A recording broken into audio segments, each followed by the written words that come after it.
20 দলের এক মাসের মহাযজ্ঞ, 55 ম্যাচের বিশ্বকাপ, আর মাত্র কয়েকটি দিনের অপেক্ষা। এরপর পুরো ক্রিকেট দুনিয়া বুঁদ হয়ে থাকবে টি-20 বিশ্বকাপে। তার আগে আইসিসি প্রকাশ করল বিশ্বকাপের অফিসিয়াল ব্রডকাস্টারদের তালিকা। বিশ্বের কোন প্রান্ত থেকে কোন চ্যানেল, অ্যাপ বা ওয়েবসাইটে খেলা দেখা যাবে জানিয়েছে বিশ্ব ক্রিকেটের নিয়ন্ত্রক সংস্থা। ক্রিকেট ইতিহাসে সবচেয়ে বড় বিশ্বকাপ শুরু হচ্ছে 1 জুন যুক্তরাষ্ট্র কানাডা ম্যাচ দিয়ে। আর যুক্তরাষ্ট্র কানাডায় বিশ্বকাপের সবগুলো ম্যাচ সরাসরি সম্প্রচার করবে উইলো টিভি।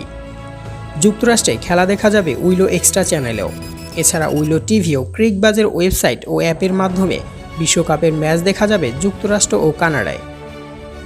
বিশ্বকাপের অন্যতম ফেভারিট অস্ট্রেলিয়া, অথচ অস্ট্রেলিয়ায় কোনো টিভি চ্যানেলে দেখা যাবে না খেলা। ভরসা করতে হবে প্রাইম ভিডিওর ওয়েবসাইট ও অ্যাপে।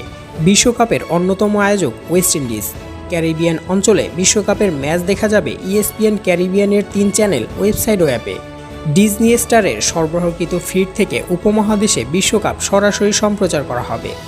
ভারতের স্টার স্পোর্টসের বিভিন্ন চ্যানেলের পাশাপাশি হটস্টারের মাধ্যমে খেলা দেখা যাবে অনলাইনেও। এছাড়া পাকিস্তানে পিটিভি ও 10 স্পোর্টসের পাশাপাশি ডিজিটাল মাধ্যমে মাইকো ও তামাশা অ্যাপে খেলা দেখা যাবে। বাংলাদেশের নাগরিক টিভি টেলিভিশনের পর্দায় এবং অনলাইনে টফি অ্যাপ ও ওয়েবসাইট বিশ্বকাপ সম্প্রচার করবে। শ্রীলঙ্কায় খেলা দেখা যাবে টিভি1, সিরাসা টিভি ও শক্তি টিভি। এছাড়া মধ্যপ্রাচ্যে ক্রিকলাইভ ম্যাক্স, নেদারল্যান্ডসে আইসিসি টিভি, নিউজিল্যান্ডে স্কাই স্পোর্টস, আফ্রিকার বেশিরভাগ অঞ্চলে সুপার স্পোর্টস, ইংল্যান্ড ও নর্দার্ন আইল্যান্ডে স্কাই স্পোর্টস সরাসরি সম্প্রচার করবে বিশ্বকাপের ম্যাচগুলো। বিশ্বকাপের 55টি ম্যাচের পাশাপাশি বাংলাদেশ ও ভারতের মধ্যকার প্রস্তুতি ম্যাচও সরাসরি সম্প্রচারের কথা রয়েছে।